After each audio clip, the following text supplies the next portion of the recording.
Hi, എൻ്റെ എല്ലാ pharmacist സുഹൃത്തുക്കൾക്കും NS ഫാർമയിലേക്ക് സ്വാഗതം. എല്ലാവർക്കും സുഖമാണെന്ന് കരുതുന്നു. ഈ വീഡിയോ കേരള കാൻഡിഡേറ്റ്സിന് മാത്രമാണ്. This video is only for Kerala candidates because I will speak in this video only in Malayalam. അപ്പോൾ നമുക്ക് തുടങ്ങാം.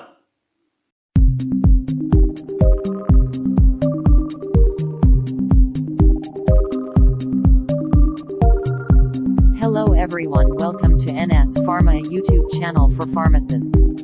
If you like the video, please make thumbs up and click the subscribe button and bell button for notification. DMEയിലോട്ടും DHSലോട്ടും ഫാർമസിസ്റ്റിൻ്റെ notification Kerala PSC ഇട്ടിരുന്നത് നിങ്ങൾ അറിഞ്ഞിട്ടുണ്ടാകും. എല്ലാവരും അപ്ലൈ ചെയ്തിട്ടുണ്ടാകുമെന്ന് കരുതുന്നു. ഇന്നത്തെ ഈ വീഡിയോയിൽ ഞാൻ പറയാൻ പോകുന്നത് DME DHS ഫാർമസിസ്റ്റ് റാങ്ക് ലിസ്റ്റിൽ നിങ്ങൾക്ക് എങ്ങനെ കയറപ്പറ്റാം, അതിനുവേണ്ടി നിങ്ങൾ എങ്ങനെയാണ് തയ്യാറെടുക്കേണ്ടത്, എന്താണ് DME DHSൻ്റെ പാറ്റേൺ, എന്താണ് DME DHSൻ്റെ സിലബസ്, ഇത്രയും കാര്യങ്ങളാണ് ഈ വീഡിയോയിൽ ഞാൻ പറയാൻ പോകുന്നത്. അപ്പോൾ റാങ്ക് ലിസ്റ്റിൽ കയറിപ്പറ്റാൻ വേണ്ടി ആദ്യം നിങ്ങൾ മനസ്സിലാക്കേണ്ടത് എക്സാം പാറ്റേണിനെ പറ്റിയാണ്. DMEയുടെ മെഡിക്കൽ എഡ്യൂക്കേഷൻ അല്ലെങ്കിൽ ഹെൽത്ത് സർവീസിൻ്റെ എക്സാമിൻ്റെ പാറ്റേൺ അറിഞ്ഞിരിക്കണം. പിന്നീട് സിലബസ് അറിഞ്ഞിരിക്കണം. അതും കഴിഞ്ഞ് നിങ്ങൾ പ്രിപ്പയർ ചെയ്യണം, തയ്യാറെടുക്കണം. ഈ 3 കാര്യങ്ങളാണ് ഞാൻ ഇന്ന് പറയാൻ പോകുന്നത്. ആദ്യമായി പാറ്റേൺ, എക്സാം പാറ്റേൺ, DME DHSൻ്റെ പാറ്റേൺ എന്തായിരിക്കുമെന്ന് നോക്കാം.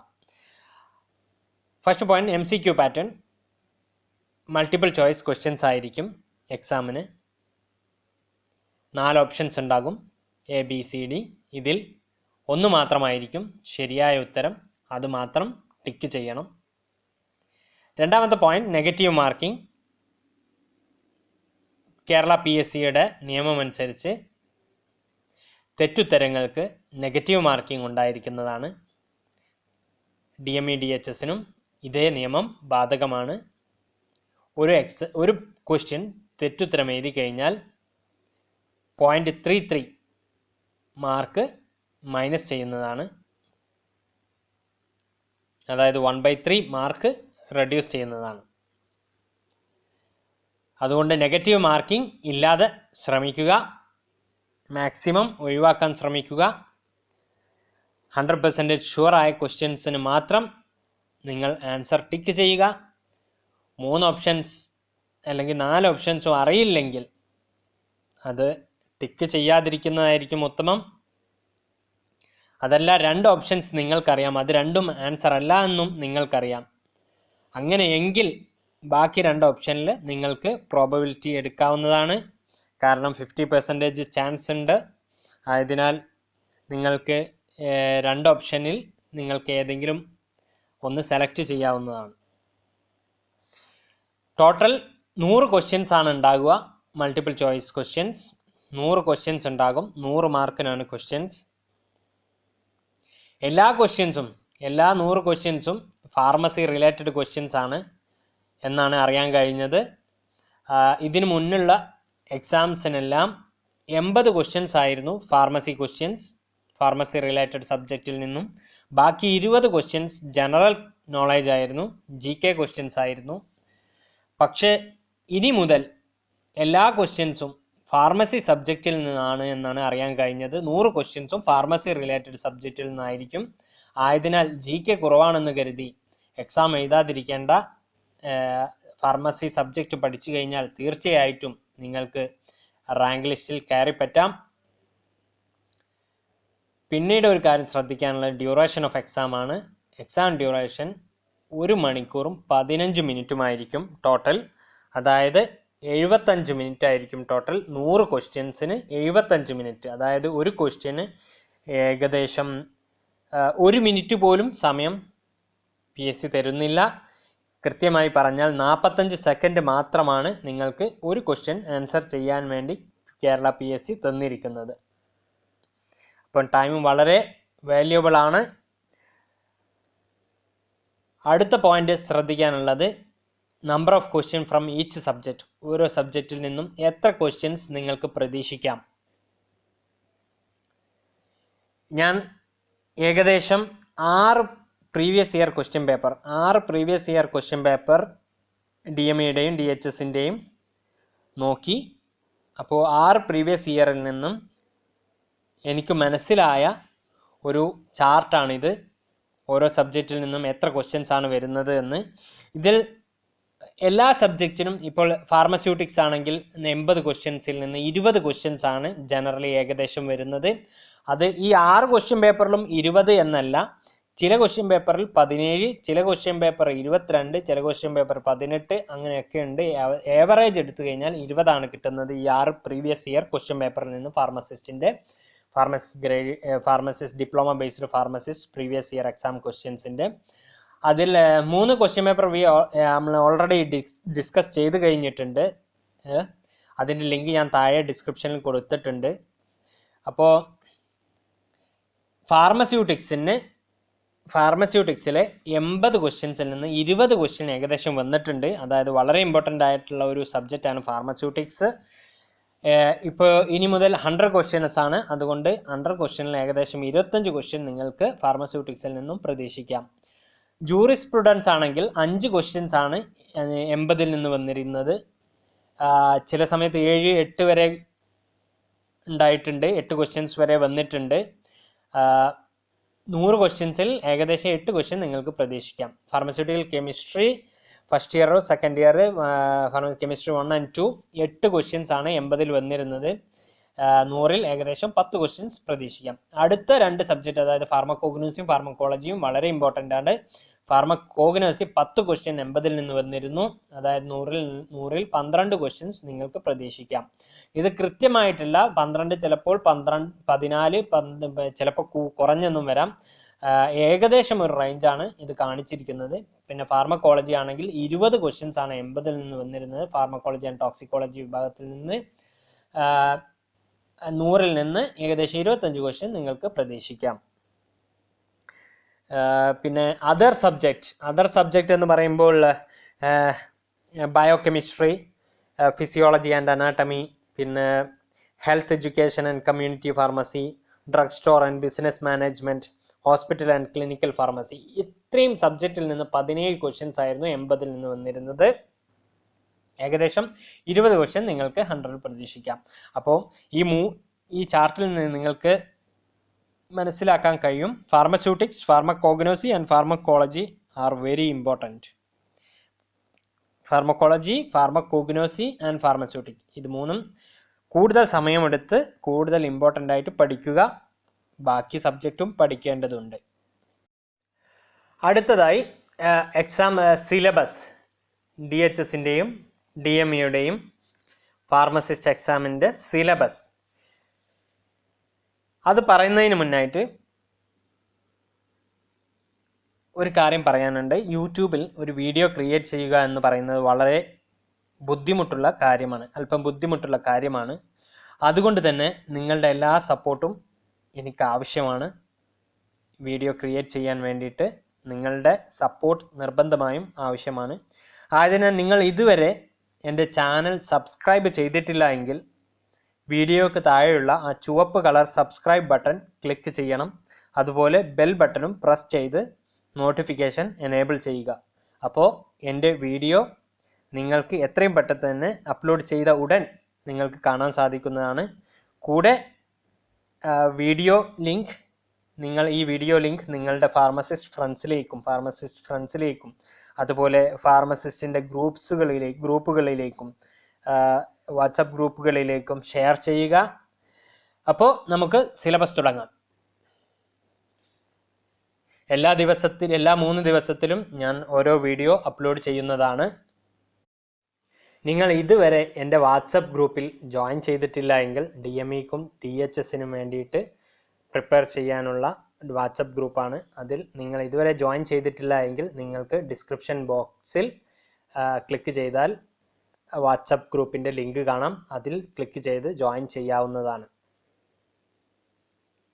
ഇതുവരെ സൈറ്റിൽ, അതായത് കേരള PSCയുടെ വെബ്സൈറ്റിൽ ഇതുവരെ അപ്ലോഡ് ചെയ്തിട്ടില്ല. ഏകദേശം എക്സാമിന് 3 മാസം മുമ്പായിട്ടാണ് അപ്ലോഡ് ചെയ്യുക എന്നാണ് അറിയാൻ കഴിഞ്ഞത്. എക്സാമിന് 3 മാസം 2-3 മാസം മുന്നെയാണ് അപ്ലോഡ് ചെയ്യുക സിലബസ് എന്നാണ് അറിയാൻ കഴിഞ്ഞത്. എന്നാൽ 2018 DHSലോട്ട് DHS ഫാർമസിസ്റ്റിൻ്റെ വേക്കൻസി ഉണ്ടായിരുന്നു. PSC നോട്ടിഫിക്കേഷൻ വിളിച്ചിരുന്നു. അതും ഡിപ്ലോമ ബേസ്ഡ് തന്നെയായിരുന്നു. അതിൻ്റെ സിലബസാണ് ഞാൻ ഇന്ന് ഇവിടെ കാണിക്കുന്നത്.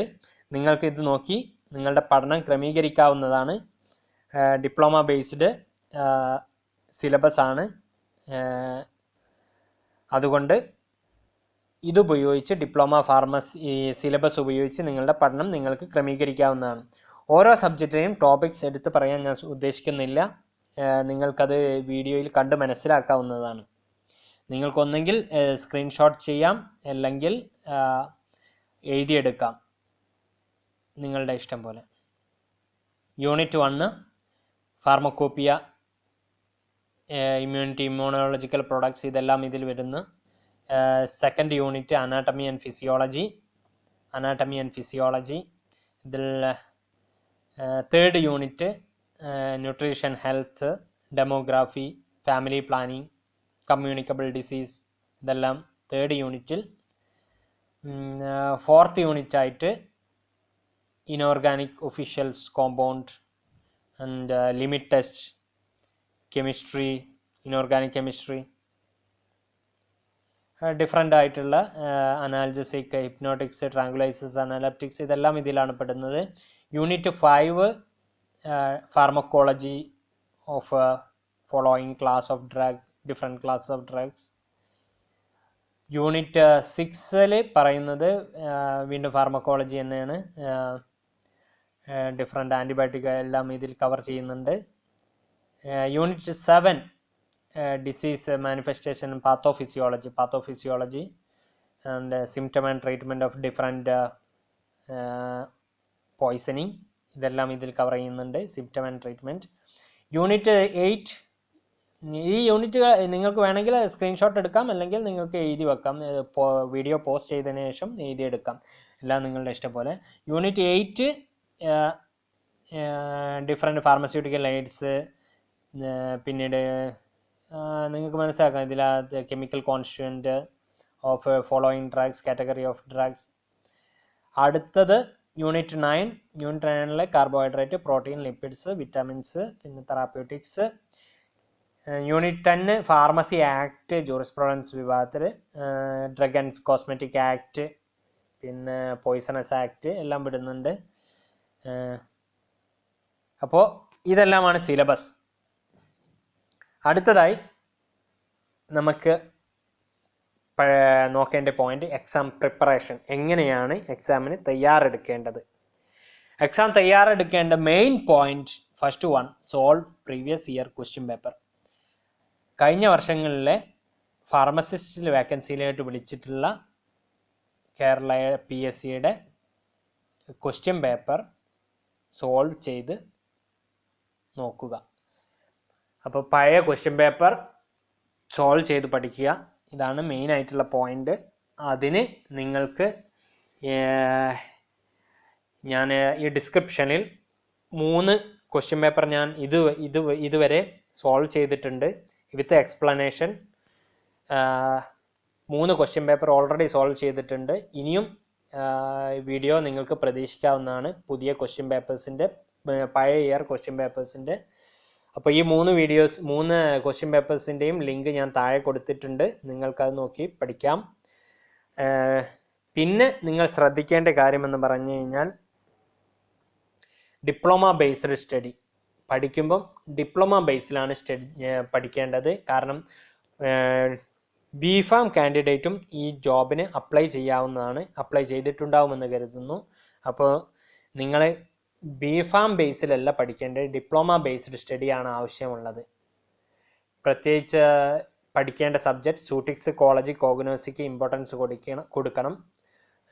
മറ്റുള്ളവും പഠിക്കണം, പക്ഷേ ഇതിന് കൂടുതൽ ഇമ്പോർട്ടൻസ് കൊടുക്കണം. ഫാർമസ്യൂട്ടിക്സ്, ഫാർമക്കോളജി ആൻഡ് ഫാർമക്കോഗ്നോസിക്ക് സിലബസിലെ എല്ലാ പോർഷനും കവർ ചെയ്യാൻ ശ്രദ്ധിക്കുക. പിന്നെ പഠിക്കേണ്ട ഡിപ്ലോമ ബേസിലാണ്. അതുകൊണ്ട് തന്നെ ഡിപ്ലോമ ബുക്ക് നോക്കി വേണം പഠിക്കാൻ. ഇപ്പം മെയിനായിട്ട് ഫാർമസ്യൂട്ടിക്സിൻ്റെ ആണെങ്കിൽ RM Mehta, inorganic chemistry doctor AV Kasture, pharmacology VN Raje, pharmacognosy Kokate, ഇതെല്ലാം നല്ല ബുക്സാണ്, സ്റ്റാൻഡേർഡ് ബുക്കാണ്. അപ്പം മാക്സിമം ഇത് നോക്കി പഠിക്കാൻ ശ്രമിക്കുക. നിങ്ങളുടെ കയ്യിൽ ഈ ബുക്കൊന്നും ഇല്ല എങ്കിൽ നിങ്ങളുടെ കയ്യിൽ ഏതാണ് ബുക്കുള്ളത് അത് ഉപയോഗിച്ച് പഠിക്കാം. പക്ഷേ ഒരു കാര്യം, DMEക്കും DHSനും ആണ് പഠിക്കുന്നതെങ്കിൽ ഡിപ്ലോമ ലെവൽ പഠനമാണ് ആവശ്യം. അപ്പോൾ ആ രീതിയിൽ വേണം പഠിക്കാൻ. അടുത്ത പോയിന്റ്, എല്ലാ ദിവസവും നിങ്ങൾ പഠിക്കുമ്പോൾ എല്ലാ സബ്ജക്റ്റും പഠിക്കാൻ ശ്രമിക്കുക. ഒരു ദിവസം ഒരു സബ്ജക്റ്റ്, അതായത് തിങ്കളാഴ്ച ഫാർമസ്യൂട്ടിക്സ്, ചൊവ്വാഴ്ച ഫാർമക്കോളജി, ബുധനാഴ്ച ഫാർമക്കോഗ്നോസി, അങ്ങനെയല്ല. തിങ്കളാഴ്ച തന്നെ എല്ലാ സബ്ജക്റ്റും, ഫാർമസ്യൂട്ടിക്കും ഫാർമക്കോളജിയും ഫാർമക്കോഗ്നോസി എല്ലാം സബ്ജക്റ്റും കവർ ചെയ്യാൻ ശ്രമിക്കുക. കുറച്ച് പഠിച്ചാൽ മതി. നിങ്ങൾക്ക് കഴിയാവുന്ന രീതിയിൽ എല്ലാ സബ്ജക്റ്റിൽ നിന്നും പഠിക്കുക. അല്ലാതെ ഒരു സബ്ജക്റ്റ് ഒരു ദിവസം അങ്ങനത്തെ രീതിയിൽ പഠിക്കുന്നതിനേക്കാളും നല്ലത് ഒരു ദിവസം തന്നെ എല്ലാ സബ്ജക്റ്റും കുറച്ച് കവർ ചെയ്യുന്നതായിരിക്കും കൂടുതൽ ഉത്തമം. അപ്പോൾ thank you for watching this video and don't forget to subscribe my channel. Thank you. Wish you all the best.